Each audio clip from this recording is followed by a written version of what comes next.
Good morning everybody dear students. मैं Rameshwar Dayal Shri Ram Adarsh Vidyapeeth senior secondary school Laxmangarh में मैं आप सभी का स्वागत करता हूँ।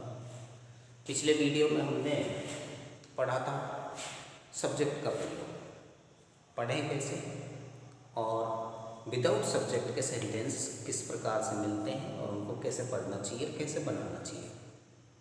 आज हम कुछ क्रियाओं का प्रयोग पढ़ने जा रहे हैं, क्योंकि बुक्स में अगली जो समस्याएं आती हैं वो क्रियाओं की आती हैं। तो सर्वप्रथम यदि अंत में है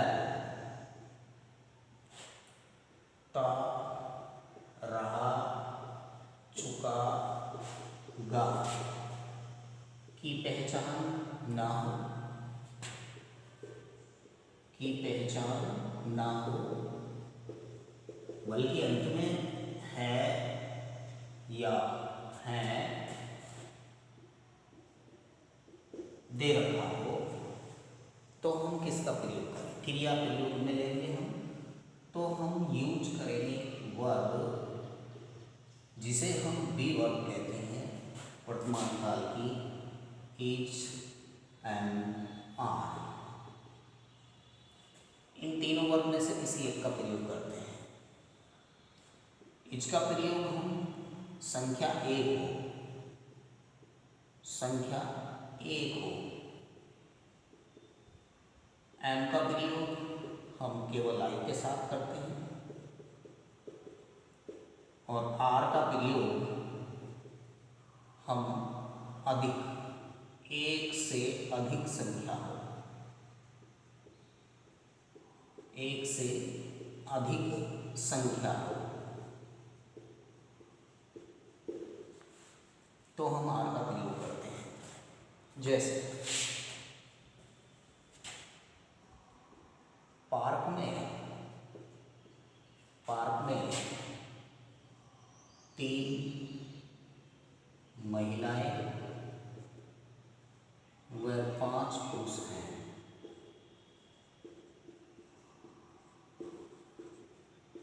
तो पढ़ने का हमने तरीका पिछले में डिस्कस किया ही था। पहले कर्ता बनाए, फिर कहाँ से बनाए? पीछे से। अब इसमें ये देखिए सब्जेक्ट है क्या? देखो पार्क में, इसमें सब्जेक्ट नहीं है। तो हमने पिछले डिस्कस किया था पिछले वीडियो में कि हम पार्क सब्जेक्ट मान लेंगे देर। अब सब्जेक्ट की समस्या क्लियर हो गई। अब कहाँ से पढ़ेंगे? पीछे से। तो पीछे से देखें क्या इसमें टेंस की पहचान है? नहीं है। और जब टेंस की पहचान नहीं है तो हम क्रिया मान लेंगे। क्रिया ही है इसकी। टेंस की पहचान नहीं होगी तो क्रिया नहीं होगी, विदाउट वर्ब होगी, तो फिर वर्ब हम मान लेंगे, जिसे हम बी वर्ब कहते हैं, इजेमार। अब इजेमार में किसका प्रयोग करें? यहाँ 3 और यहाँ 5 दे रखी है, सीधी सी बात है, हम आर का प्रयोग करेंगे। और अब कहाँ से पढ़ेंगे? पीछे से पढ़ेंगे। तो देखिए पीछे से पढ़ें तो कैसे पढ़ें? तो यूँ पढ़ें या यूँ पढ़ें? आपका देखो प्रपोजिशन देखो यहाँ दे रखा है, तो ये सब एक साथ बने हैं। 3 की मीनिंग 3, महिलाओं की मीनिंग लेडीज या वुमेन, एंड 5 मैन। इसी सेंटेंस का अगर हिंदी पढ़ेंगे तो हम पीछे से पढ़ेंगे। रीजन क्या है? इसमें सब्जेक्ट नहीं है। क्रिया इसमें क्या है? ये क्रिया है, हेल्पिंग वर्ब नहीं है, ये बी वर्ब है। बी माने होना, आर मीन्स भी है या होना। तो एक तो हम इज एम आर का प्रयोग करते हैं, तो निश्चित है कि बुक्स में आपको अनेक बार इज एम आर का प्रयोग मिलेगा। ऐसे हम इज का पढ़ें।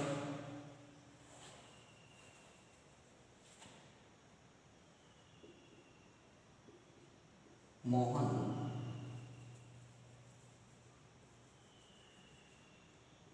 छत पर एक मोर है। अब इसी का मनान देखें, इसमें सब्जेक्ट नहीं है, देर का प्रयोग करेंगे। वर्ब भी नहीं है, मानेंगे इजेमार। इजेमार में से किसको माने? इज को मानेंगे, क्योंकि एक दे रखा है। मोर कितना है? एक है। अब देखो ये पूरा ऑब्जेक्ट बच गया, कैसे बनाएंगे? पर ने रोका, ए पिकॉक, पर की मीनिंग ऑन, छत की मीनिंग द रूफ। तो यदि इस तरह की कंडीशन मिलती है तो भी हम कहाँ से पढ़ेंगे? पीछे से पढ़ेंगे। प्रपोजिशन आपको आने चाहिए। ऑन मीन्स पर, इन मीन्स में, इनटू मीन्स में से, फॉर मीन्स के लिए। यदि आपको नहीं आते तो फिर याद कर लें। इनके बिना आप अच्छे से अध्ययन नहीं कर सकते। तो हमने वर्ग में आज इजेमार का प्रयोग पढ़ा है। दूसरा हम पढ़ने जा रहे हैं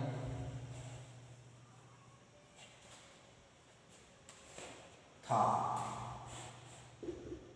थी या थे। और इसके लिए फिर बी वर्ब होती है भूतकाल में, वाज या वर, वाज या वर। अब वाज का प्रयोग कैसे करेंगे, कब करेंगे? जब संख्या, यदि आई सब्जेक्ट हो या एक संख्या, वर अधिक संख्या, अधिक संख्या के लिए।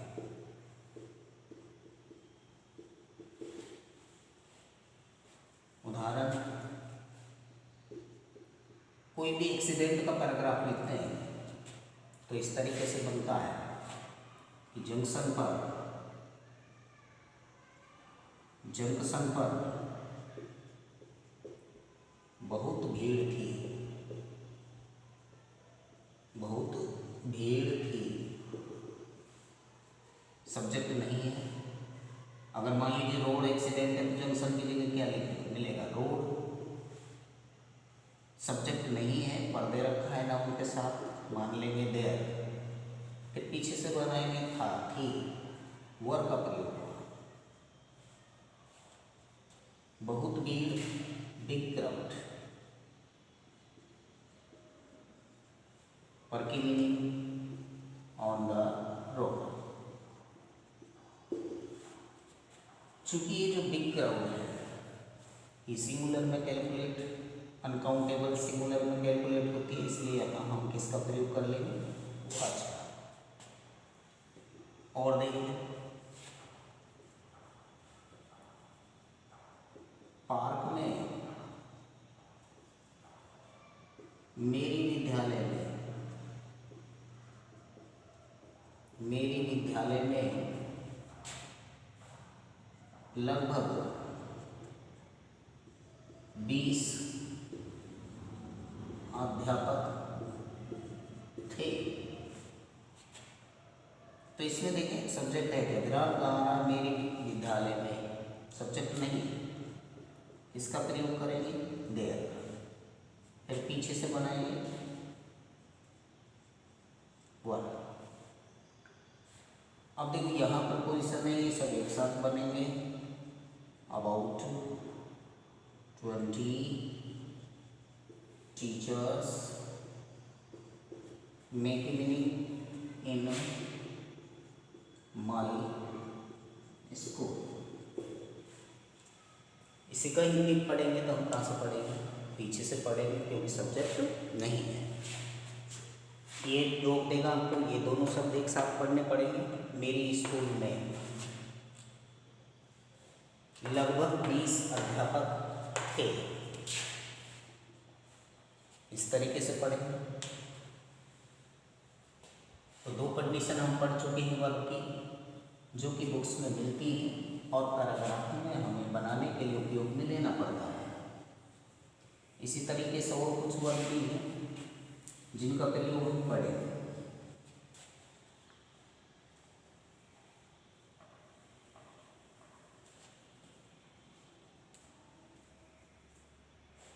ना है, यदि किसी वाक्य अंत में न है उच्चारण होता है तो हम is to, am to या R2 का प्रयोग करते हैं। इस 2 का प्रयोग एक संख्या, M2 का प्रयोग I के साथ, R2 का प्रयोग अधिक संख्या, अधिक संख्या, या हम इसके लिए भी कह सकते हैं एक वचन के साथ सिंगुलर, सिंगुलर, प्लूरल। एक वचन के साथ हम इस 2 का, बहुवचन के साथ हम R2 का प्रयोग करते हैं। जैसे मुझे, मुझे मंच पर भाषण प्रस्तुत करना है। सब्जेक्ट है I बन गया, ना है, इसके लिए लेंगे हम M2। I am to प्रस्तुत करना, प्रेजेंट या फिर डिलीवर। 2 के बाद हमेशा फर्स्ट फॉर्म आती है, भाषण की, स्पीच, क्योंकि पढ़ने रोक दिया। ऑन द मंच, मंच की मीनिंग स्टेज लिख सकते हैं, मंच भी लिख सकते हैं। On the stage.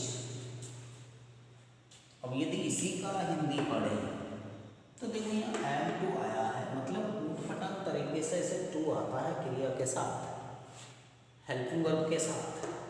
तो आप I को मैं न पढ़ के मुझे पढ़ें, E को उसे पढ़ें, C को भी उसे पढ़ें, D को उन्हें पढ़ें, V को हमें पढ़ें, इस तरीके से पढ़ेंगे। इसी का इसीलिए हम मुझे पढ़ रहे हैं, फिर पीछे से पढ़ते रहेंगे। मंच पर भाषण प्रस्तुत करना है, ये ना है, किसने पढ़ा है तुम्हें।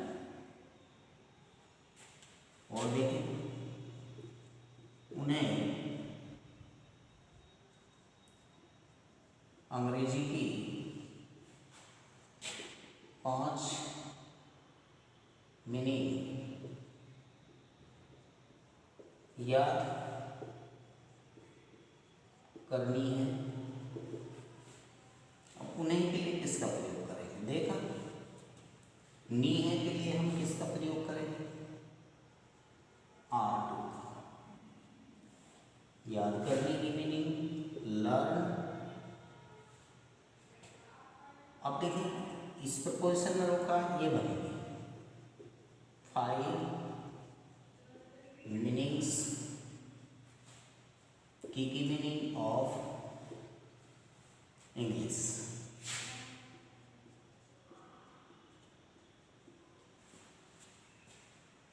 तो इसका हिंदी अर्थ R2, यहाँ पर वर्ब है, हम प्रयोग पढ़ रहे हैं वर्ब का, कि हम R2 का अर्थ क्या निकालें, हम R2 का अर्थ निकालेंगे ना है। तो इस प्रकार हम इस 2 M2 R2 जब भी हमको बुक्स में मिलेगा हम सब्जेक्ट पढ़ेंगे, पीछे से पढ़ेंगे, लेकिन इनका अर्थ निकालेंगे हम ना है, ये ध्यान रखना।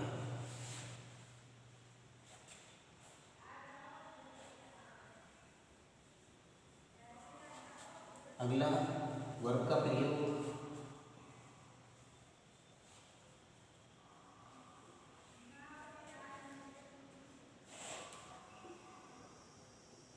हैज या हैव,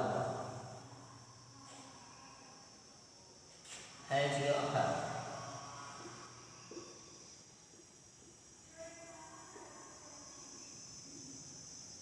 देखिए ये हैज ये भी वर्ब होती है, ये फर्स्ट फॉर्म है, फर्स्ट फॉर्म, और इसका अर्थ होता है रखता है, के पास है, या के हैं, या का है, के है या का है। और इसी की सेकंड फॉर्म होती है और थर्ड फॉर्म होती है हैड। अगर इनके साथ मेन वर्ब नहीं दी होती है, स्वयं वर्ब होती है, और हैड आपकी सेकंड और थर्ड फॉर्म है, इसका अर्थ रखता, के पास था या के थे। जैसे मैं कहूँ मोहन के एक पुत्र है,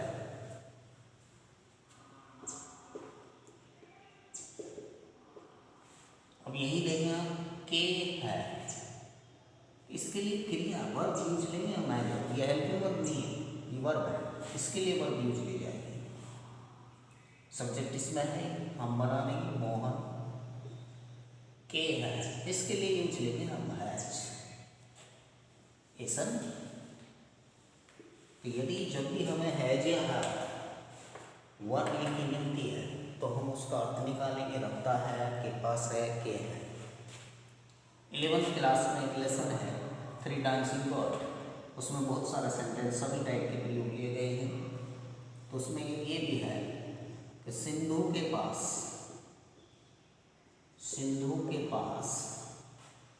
3 नाचने वाली बकरियां थी। तो देखिए सब्जेक्ट बन गया आपका सिंधु, अब के पास और थी, इसके लिए हम इस वर्ब का प्रयोग करेंगे। तो है जो कि सेकेंड या थर्ड फॉर्म आपकी हैड प्रयोग होगी, यहाँ पर तो सेकेंड फॉर्म है हैड। ये वर्ब बन गई अब आपकी, ये बाकी बच गया आपका ऑब्जेक्ट। अब देखें आप, इसमें कोई भी प्रपोजिशन नहीं है, एक साथ बनेगी। 3 की मीनिंग, 3 की मीनिंग 3। नाचना, ये पार्टिसिपल है, नाचने वाली। पढ़ेंगे हम आगे, ये पार्टिसिपल 3 होते हैं, इसे हम लिखेंगे डांसिंग। फर्स्ट फॉर्म का आईएनजी लगा देते हैं। थोड़ा सा हम देख लें, पार्टिसिपल 3 होते हैं, एक आईएनजी जिसे हम प्रेजेंट पार्टिसिपल कहते हैं, एक वर्ब की थर्ड फॉर्म लिख दी जाए तो इसे हम पास्ट पार्टिसिपल कहते हैं, और एक हैविंग प्लस वर्ब की थर्ड फॉर्म लिखी जाए तो भी परफेक्ट पार्टिसिपल होता है। ये प्रेजेंट पार्टिसिपल, ये पास्ट पार्टिसिपल, ये having plus third form perfect participle. अच्छा, इनको हम पहचान कैसे करेंगे पार्टिसिपल है? किसी सब्जेक्ट या ऑब्जेक्ट की जगह पर किसी धातु शब्द का प्रयोग किया गया हो तो वो पार्टिसिपल होगी। और पार्टिसिपल 3 होते हैं, पढ़ लेंगे। अब इसीलिए हमने इसको डांसिंग लिया क्योंकि वर्ब नहीं है, एक ऑब्जेक्ट के स्थान पर धातु शब्द का प्रयोग किया गया है, इसलिए हमने डांस में आईएनजी लगाया। बकरियां मीनिंग गॉड्स, पुलिस स्टॉप। तो सिंधु हैड 3 डांसिंग गॉड्स। अब इसी का हिंदी ट्रांसलेट करें तो सिंधु के पास, ये पढ़ रहा है, सिंधु के पास 3 नाचने वाली बकरियां थी, के पास थी, हैड ने पढ़वाया आपसे। तो इस प्रकार हमें बुक्स में बहुत सारे हैड के प्रयोग मिलेंगे। अगर आपको टेंस आते हैं तो हैड स्क्वायर भी आएगा। जैसे मोहन 3 का रख चुका था। मोहन की मीनिंग बनाई आपने, और ये टेंस आ गया आपका चुका था, और इसके लिए आप प्रयोग लेंगे हैड। और रखना, और रखना यहाँ हैड के साथ कौन सी फॉर्म आएगी? Third form. की कौन सी फॉर्म? Third form. तो मोहन हैड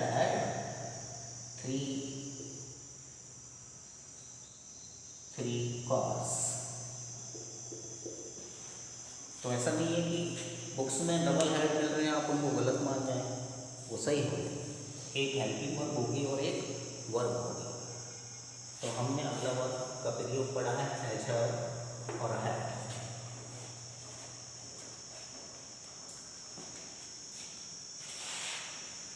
नेक्स्ट वर्ब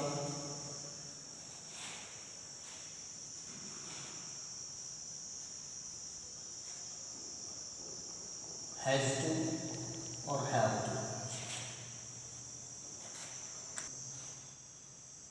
अगली वर्ब का प्रयोग पढ़ रहे हैं हैज टू और हैव टू। इसके दो अर्थ, एक तो ना है और एक पढ़ना है। अब ना है का प्रयोग कब होगा? यदि कंडीशन ऐसे आ जाए हैज एडवर्ब और फिर टू, तब तो अर्थ होगा ना है। और यदि हैज या हैव टू के साथ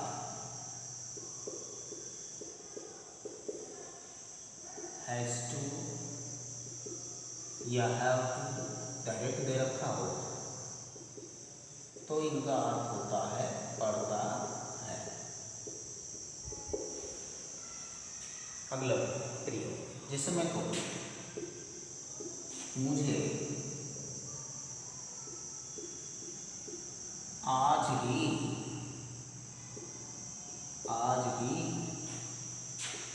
जयपुर जाना है।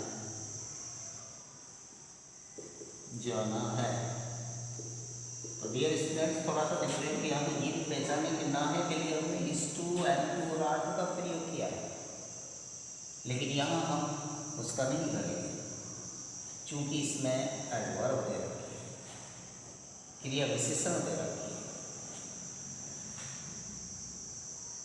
आई के साथ हम हैव टू का प्रयोग लेंगे, लेकिन ये ई के लिए हम जस्ट यूज लेंगे।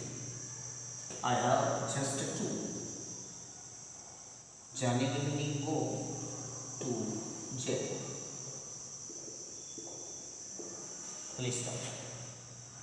तो यदि ऐसी कंडीशन मिल जाए हैव या हैज के साथ यदि एडवर्ब दी हुई हो तो उसका अर्थ ना है पढ़ा जाए। दूसरी कंडीशन पढ़े, I had just to go to Jaipur. यदि हम इसी का हिंदी अर्थ पढ़ें तो मुझे, इसमें सॉरी एक मीनिंग और रह रही है आज की, टुडे, मुझे आज ही जयपुर जाना था। मुझे आज ही जयपुर जाना है।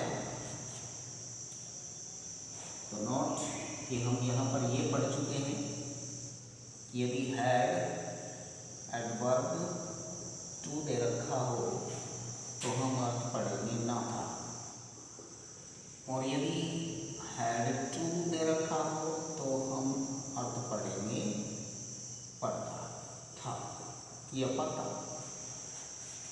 जैसे एग्जाम्पल और देखें हम, उसे विद्यालय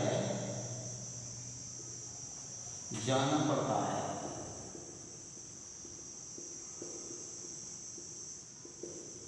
उसे की मीनिंग भी पढ़ता है के लिए मीनिंग हैज टू, जाने की मीनिंग गो टू स्कूल। इसी प्रकार एक हैड टू का पढ़े, हैड टू, मुझे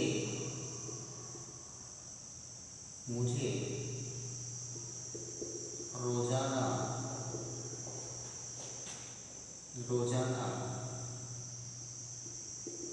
अंग्रेजी की पुस्तक पढ़नी पड़ती थी।